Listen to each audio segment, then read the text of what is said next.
That evening, we all went to the Great Hall to eat dinner. But before our dinner appeared, so we could start eating dinner, Dumbledore started talking. "My students," he said in a smug, bourgeois voice. "Professor Pepsi has told me what happened in his class today. It has become obvious that communism is a serious threat to the war effort, and we can't have that." I laughed out loud at that fucking war criminal Dumbledore. I could tell he was really scared now that the People's Revolution would undermine his absolute imperialist iron fist power. I took great pride in seeing the fucking fear in his bourgeois eyes. "As a libertarian, I believe in freedom of speech," Dumbledore lied oppressively. "To keep the wrong opinions at bay, whilst preserving our basic rights as much as possible, I have decided to create free speech zones. From now on, students will be able to express their communist views in their dormitories, common rooms, the school corridors, the Great Hall, and the grounds, but may not voice them in the classrooms." "How dare you oppress us, you fascist piece of shit!" I yelled epically. Like a coward, Dumbledore ignored my legitimate argument and sat down. "I agree with the headmaster's approach," said Hermione in a naggingly intelligentsia voice. "It's only a small bit of censorship, and it's necessary to stop people from hearing too much of dangerous ideas which sound good." "No, it's fucking not!" I yelled as I stood up. "There is no level of censorship which is ever justified. We demand 100% freedom of fucking speech." "Now that's quite enough, Mr. Potter," said racist Professor McGonagall. "You're lucky the headmaster is allowing you to spread your ugly communist lies at all." "That's how it always fucking starts," I said angrily as I marched up to the front of the Great Hall. "They take away a piece of our freedom and say that we should be fucking thankful that it wasn't more. And then, after we get used to that, they take away more of our freedom later. Next thing you know, they'll have us pledging allegiance to a giant fucking portrait of Anne fucking Rand every morning." As I reached the staff table, I relished the look of fucking shock on the teachers' faces as they realized a mere student was daring to threaten their absolute power. I turned around to face my people. The students shocked to see one of their own standing up for their fucking basic rights. Dozens of super hot girls were staring admiringly at me, but I was too busy thinking about class warfare to really notice. "Will we stand for this?" I shouted at my fellow student comrades of the fucking proletariat. "Mr. Potter, return to your seat," said Professor McGonagall racistly. "As far as I'm concerned, this communism business is nothing but an excuse to hellraise and disrupt the established order." "That's exactly what it is, you racist piece of bourgeois scum," I yelled back at her. "Mr. Potter, I am not a racist, and I don't know what bourgeois means," said McGonagall, revealing her deep-seated hatred of black people. "And yet you took the time to deny it," I said in disgust, before turning to my fellow worker-man students of the fucking proletariat. "Comrade students, will we allow these fucking racist teachers to continue to brainwash us into hating the Death Eaters for no reason, so we can all grow up and join the auras and get our privates blown up for fucking refuse skirmiger? Or will we break the cycle and fight for fucking peace?" There was silence for a moment. Then Dumbledore began to clap fakely. "Bravo, Harry," he said oppressively. "I enjoyed your speech very much, but but it sent the wrong message about the war on Voldemort. Why don't you reword certain parts of it so that it sounds more business-friendly? Not fucking likely, I retorted. I think you should just send this little rebel back to his seat, said Professor Pepsi corporatively. He's getting everyone excited. That's a fucking point, I yelled in his stupid elitist face. I agree, said McGonagall. Potter, return to your seat. Make me fucking racist, I replied, laughing in her fucking face. Harry, I am the headmaster, and I order you to return to your seat, said Dumbledore calmly. Comrades, I declared as I turned back to the students, the fucking war criminal Dumbledore has no power without the consent of us, the people. The real power is in our hands, comrades. We can make Dumbledore impotent by taking away his fucking power. And then I waited for the proletariat to rise at fucking last. Nothing happened. Perhaps I was asking too much of them. After all, I had only been spreading communist thought for 2 days. Perhaps it was foolish of me to expect the proletariat to rise up in revolution so quickly. This behavior is totally unacceptable at Hogwarts, said racist Professor McGonagall, reinforcing the bourgeois status quo of the establishment. 20 points from Gryffindor. My blood boiled in anger. I knew it wasn't the students' fault that they weren't rising up. I knew they were too deep in their false consciousness to fully comprehend why Dumbledore was their real enemy. I tried to think of some way I could eloquently bring them to realize the instruments of their own exploitation, but I came up empty. I was just asking for too much too soon. The revolution wasn't happening then, but that didn't mean I had to walk back to my seat in defeat. I could still bring it one step closer. I just needed to do something that the masses would remember, that they would talk about later. At first they would be shocked. They would disapprove of one of their own using violence against the bourgeois masterclass. After all, this was how they'd been conditioned to think. But as they talked about it, they would ask themselves why I did it, and they would start realize that my actions were truly for them, and then they would start to finally wake up. You can't shut down the voice of the fucking people, I yelled as I turned to face Dumbledore. Then I pointed my wand at him and yelled, "Stupefy!" Everyone gasped. Dumbledore easily deflected the spell, but that didn't matter. The point hadn't been to hit him, but to make a statement, and that I had done. I turned and walked back to my seat in triumph.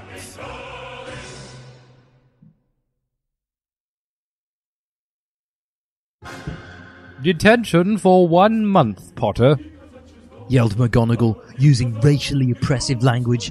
I ignored her extremist racist rank as I sat back in my seat. I hope this teaches you a lesson, said Hermione elitistly. Stirring up trouble has never fixed anything. We need evolution, not revolution. Yeah, because Comrade Lenin didn't fix anything when he was stirring up trouble, I snapped sarcastically. Well, he didn't, replied Hermione in a naggy voice.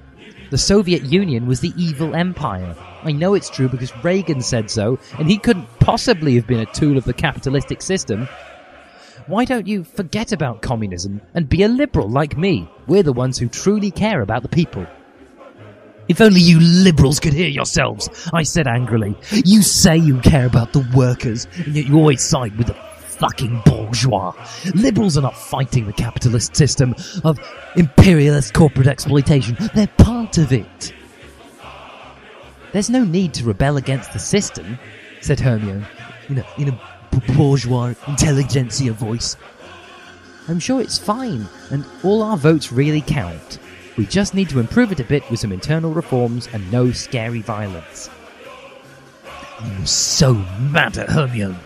She had totally brought into the bourgeois lie of democracy. Whether politicians call themselves liberal or conservative, they maintain the corporate exploitation of the proletariat just the same. We have no real choice. What we need is the dictatorship of the fucking proletariat. As I walked up the stairs to the upstairs office of Defense Against the Defense Against the Dark Arts teacher, I thought of what ridiculous hypocrisy it was that Professor Pepsi was supposedly teaching us defense against the dark arts when he himself practiced capitalism, the darkest art of all. Such were the inherent contradictions of the bourgeois capitalistic system of exploiting the working proletariat class. Now, welcome to your detention, you dirty red scum, laughed Professor Pepsi in a voice of corporate greed. You're going to be writing lines with this quill. I gasped. He was holding up the blood quill, which Umbridge had made me use. I knew I shouldn't have been so shocked, of course. After all, I knew full well the capitalist class would do anything to maintain its fucking power. I guess I had just thought he was going to try a little harder to hide the true face of capitalism. You're going to be writing democracy is good, because that's a lesson you silly commies need to learn the most, he said in an evil voice. You damn Reds say all you care about is the will of the people, and yet you want to take away our freedoms and put in some dictator? What a crock! You fucking liar! I yelled at him. As you well know, democracy is nothing but a bourgeois lion, and a dangerous one at that. It makes the proletariat think that they can change their government, when really they can't. The candidates are always picked and chosen by the capitalists, willing to fund their campaigns, and once they're elected, the politicians are then controlled by corporate lobbyists and special interests. But all the working class ever knows is that when they got to vote, and therefore they must have had a say. Even if it occurs to them that both candidates were pro-capitalist shills, they'd have no idea what to do about it. Oh, you silly boy, laughed Professor Pepsi. Democracy may have its problems, but as the great Winston Churchill once said, democracy is the worst form of government, except for all the others. How about we listen to the words of some men who actually cared about the people, like Comrade Lenin or Chairman Mao? Professor Pepsi seethed. I could tell he had run out of arguments, but he wasn't going to let me win. He was a teacher and a capitalist, so there was no way he would let me, a student and a proletarian, appear to have bested him. That would be a threat to his bourgeois power.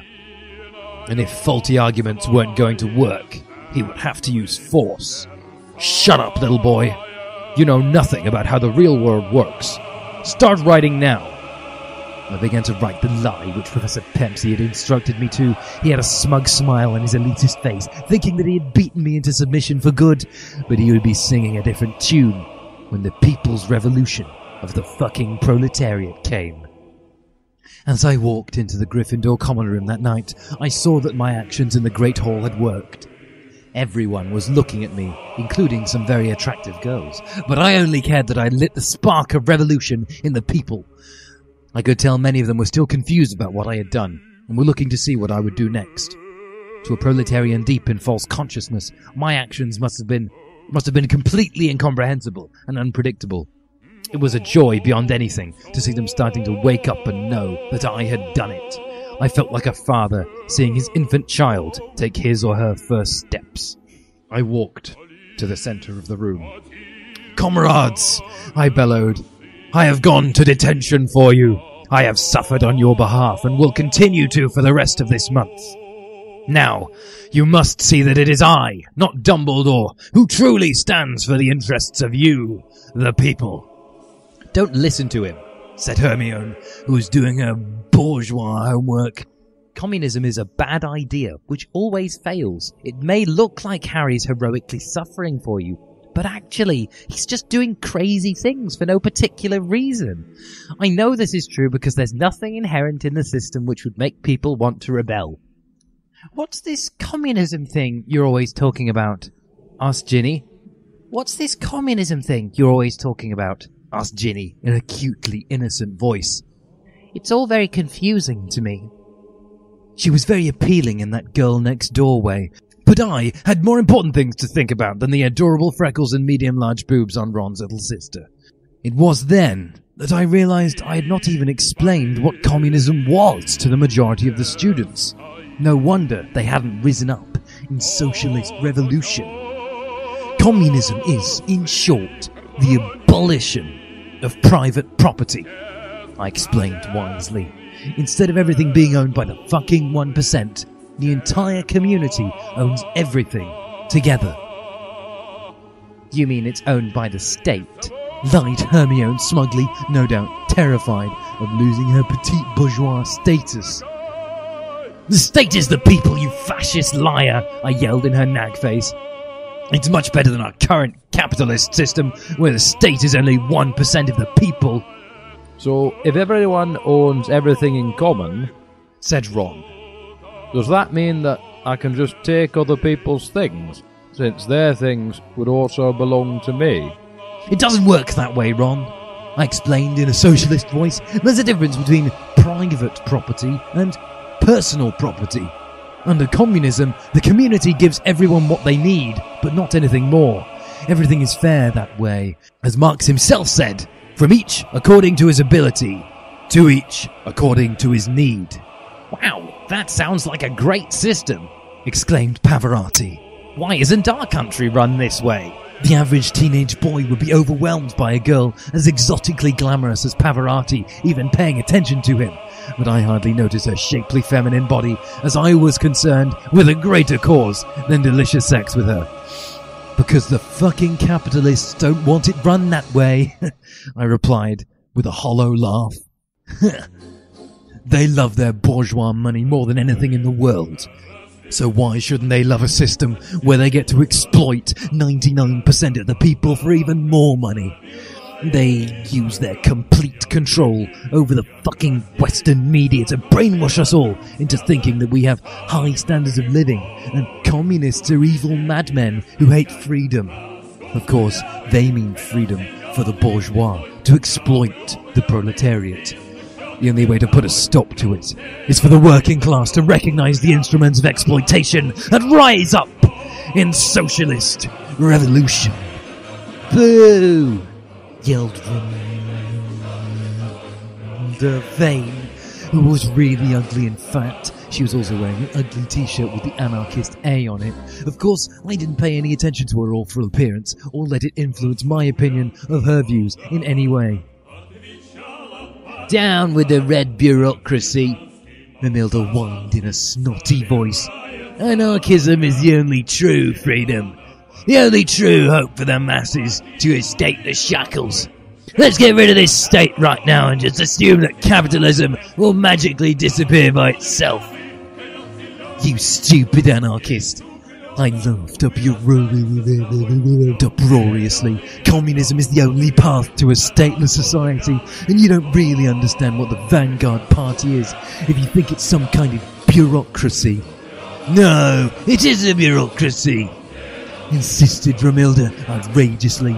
And the bureaucrats pervert the revolutionary spirit for their own ends, their own power. Remember the sailors of Kronstadt? Fucking stupid anarchists, I swore out loud. Always falling for imperialist propaganda and embracing the counter-revolutionaries as heroes of the people. For your information, the Vanguard Party is necessary to spread class consciousness, so that the proletariat will know to not want to be oppressed. Then, once capitalism is destroyed, the state will start to fade away. But capitalism must be gotten rid of before the state or the fucking capitalists will just take over. I wouldn't be surprised if anarchism was made up by the fucking bourgeois to subvert the true revolution. No, that's wrong. Romilda yelled stupidly for no reason. Everyone who wants to be an anarchist, join me! My mouth fell open as several students, most of them ugly, which I didn't care about, walked across the room to join that fucking stupid anarchist, Romilda Vane. We shall call ourselves the heirs of Buckingham, she screeched loudly in a stupid whiny voice. The next morning we all went to the Great Hall for breakfast so that we could eat breakfast while in the Great Hall. I felt sick knowing I was eating food produced by slavery. But at least the house elves weren't fucking wage slaves like so many of the proletarian workers in the third world countries, exploited by fucking imperialist capitalism. I don't like either communism or anarchism, said Hermione in a petit bourgeois voice. But I've decided that anarchism is the better of the two, because it acknowledges how bad communism can be. I was so mad that I couldn't say anything. Then Romilda Vane and her fucking supporters burst into the Great Hall, all wearing t-shirts with the anarchist A and singing "Lenin sucks, Stalin drools. We want no one to make the rules." I clenched my teeth in righteous anger as Dumbledore started to clap imperialistically. Bravo! He declared in a bourgeois voice. It's so nice to see someone sticking it to those stupid commies. What do you guys call yourselves? With the airs of Buchanan, Romilda said stupidly in a whiny, stupid voice. We support anarchism. We think communism is worthless because Ronald Reagan and the Soviet Union. Because Ronald Reagan said the Soviet Union was the evil empire. And we believe that, even though we know he was a lying imperialist. We say we're against capitalism, but we think it's more important to get rid of all government. Wow, that's almost the exact same thing as my libertarian views on limited government, said Dumbledore happily. 50 points to Miss Vane for defending freedom. And, unlike with communists, I've decided that anarchists will be allowed to express their views in the classrooms. You see that? Asked Hermione in an elitist voice. Dumbledore is allowing people with revolutionary views to say what they want. That proves that freedom of speech is real. I also support this anarchism thing, said Professor McGonagall in a racist voice. It sounds like a safe alternative to the scary changes which communism might bring. No, wait just a minute there, said Professor Pepsi in a fucking voice. I need to know more about this anarchism. Not that Dumbledore needs my approval for any of his decisions in our free, non-corporate run society. Did you say you were against capitalism? Yes. Yeah, we must destroy capitalism, Romilda said in a stupid anarchist voice. Our plan is to destroy the horrible state, and then capitalism will just go away or something. Well, I don't see any problem with that, said Professor Pepsi, smiling greedily. I could tell how he was imagining how the bourgeois corporate capitalists would be able to exploit the proletariat without any kind of state to get in the way. Well, that fucking stupid anarchist Romilda Vance didn't notice.